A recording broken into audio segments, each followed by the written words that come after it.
Hi, it's Lucy here, and I'm excited to share some strip card designs with you today. I'm using these three gorgeous PET tapes, and if you haven't heard of PET tape, I'll tell you more shortly. I'm using different strip dies and sentiment dies, but you don't need dies to create these cards. You can use a trimmer or ruler and knife to cut the strips instead. I'll start with how I create the strips, and I have a piece of white paper that's just a bit larger than the strip die I have here. And if I add the PET lengthways, I'll probably get a seam in the middle of each strip. So I'm going to add the tape going the same as the strips so I get perfect strips with no seams. And if I add the tape and it has a slight bubble in it, I can use my finger to flatten it out. I only need 2 strips of the tape as that almost covers all of the die. So I'll die cut them all out, but if you don't have dies, you can easily use your trimmer or knife and ruler to cut the strips whatever sizes you like.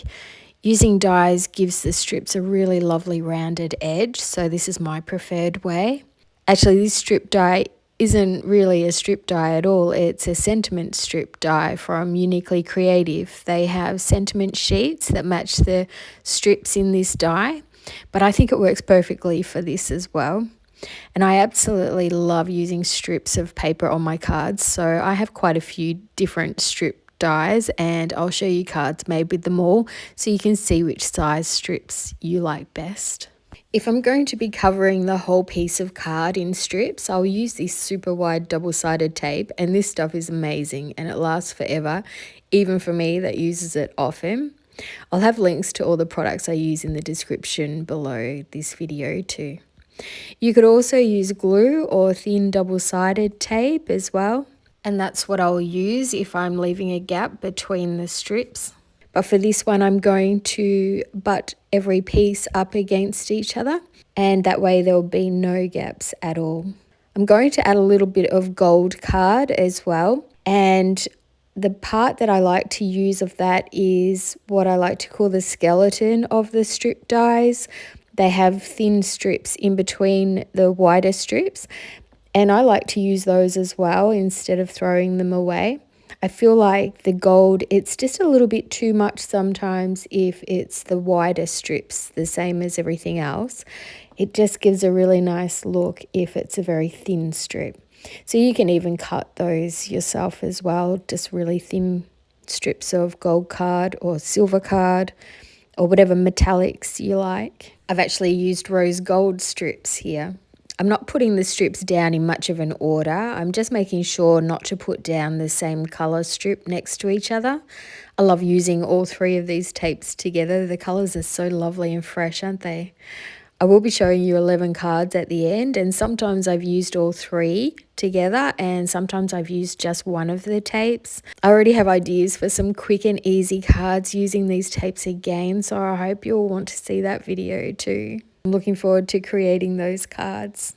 The thing with this technique is not to overthink it. Yes, it looks terrible at this stage, but once we've trimmed it up, it comes together well and makes a really interesting background, and I love how they turn out.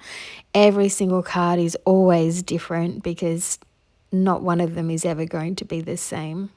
And this is a really good technique as well to do with pattern paper, especially ones where you're not quite sure what to do with it and how to create a card. Using the strips is a really great way. And especially if you leave a gap between them, if it's pattern paper and it's really busy, leaving a gap, a white gap of the card between each piece really gives it a nice fresh feeling, even though it's a really busy paper. So I will be showing you some with gaps as well in between each strip. We can fussy cut some of the flowers out to pop behind the sentiment. It's like butter to cut. You just move your scissors rather than the tape. And PET tape is similar to washi tape in the way that it has an adhesive backing and it's printed, but PET tape is a form of very thin plastic, so it has a transparent background. And sometimes it's matte, but more often it's glossy. And the thing I love most about PET tape over washi tape is because it doesn't have that milky white border like washi tape, you can overlap the images to create groups of items. I will be showing more of that in the next video using PET tapes. So I hope you're subscribed to my channel. And please give this video a thumbs up if you're enjoying it so far. I know you're going to love the cards, or at least one of the designs. And please share with your crafty friends if you think they might enjoy my videos as well. I'm really trying hard to get my name out there and continue my YouTube channel.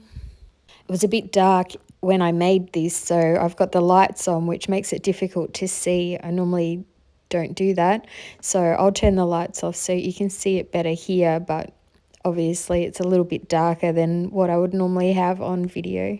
I have thicker strip dies from scrapbook.com. They come in a set, and I've used just the red tape on this card. I love the pink and red combination with touches of green. Isn't it beautiful? I've fussy cut out some florals, and here you'll see how we can overlap them unlike washi tape. And the easiest way to get them off the backing is just to roll them like I've done here, and then you can just be really careful trying to pull them off. But if they do happen to break in any spot, you can just pop them down and you'll never know. Because it's a clean cut, it doesn't show. This design is great if you don't have enough to fill the whole card as well. I'll add more flowers and cut off any overhanging pieces. I'll add the sentiment with foam tape and glue to finish this card. Here's another idea when you're down to the last few strips. I'm going to trace a circle die in the center of the white card. I'll be adding a circle die here, so I don't need to cover the middle with the strips. I'll add the strips to the parts that will be seen. The few remaining strips will be glued in the middle just for balance. They'd go in the bin otherwise, so this is a great way to recycle. I'll add the 3 layered circles with double-sided tape and glue. I die cut the navy blue sentiment, but I liked the rose gold better. I'll glue the navy one under the rose gold for a subtle but complementing effect to the card. I want to add a little something extra to the circle as it's quite large and uninteresting, so I'm going to die cut a bit of the tape out to add at the bottom of the circle. I'll cut this sweet butterfly out too. And this floral tape has rose gold gilding in it, so the rose gold sentiment works so beautifully with it, doesn't it? The Washi Tape Shop has given my viewers a special code. It's LucyPatrick10 to receive 10% off your order. And I'll have all the info and product links in the description box. They have free international shipping for orders over $20 too. So let's take a look at all 11 cards, and this first one, I left gaps between the wide strips. This strip die is a slimline die set. It doesn't have the in-between skeleton strips, but the skinny strips are pretty thin. This second card, I didn't leave a gap in between the floral strips. I added white and gold strips. The white strips are cut from the slimline skinniest strips, so you can see how narrow they are. With this third card, I added a rose gold strip in between the floral strips. These are 3 similar ways but slightly different. Do you have a preference? Now on to some different designs, and this one is using the wide slimline strips too. I used all the colours and added extra gold, including giving it a gold border. It feels so summery with all the colours, would you agree? This next one is often one of my go-to designs, and these fresh colourful strips really make this card pop, don't they? To make it easier on ourselves, if you add the strips on the diagonal, it's not so noticeable if they're a little wonky, unlike if you do it straight. This one is using a combination of the sentiment strip die I showed earlier and this one in the top right corner. I also used a scalloped circle die on this one, which I love for making quick gorgeous cards. And this sentiment stands out too as it has an extra layer underneath. We saw me make this one. This sentiment set is absolutely gorgeous too, isn't it? It's such great value at 25 Australian dollars, which is less than 20 US for the 3 sentiments, and they also include the shadow dies too. I used the thin strips for this card and left a white gap in between each piece. I used one of my favourite sentiment dies from scrapbook.com too. You see me use this often if you watch my videos. And you saw me finish this card. I used the wide strips for this one. Let me know if you have a favourite. I love hearing about which card you like best. And this is a great way to use up smaller strips. I added them to a piece of white card, then die cut it out using a stitched slimline die. I added thin rose gold strips to either side, which I'd cut with my knife. I really like this design too. What do you think? And then we come to the last card, which is the one you saw me make using the blue PET tape. And I hope you've enjoyed seeing all these different designs, pretty much just using some PET tape and some strips. Please give this video a thumbs up if you've enjoyed it. I'll be back with some more videos soon, so please subscribe if you're not already. And thank you to all my subscribers for watching, especially if you've got right to the end here. It's much appreciated, and I love hearing that you've learned something from my videos or been inspired. It makes my day. And if you want to see more ideas using PET tape, please click on this next video here. So that's it from me. Happy crafting and bye for now.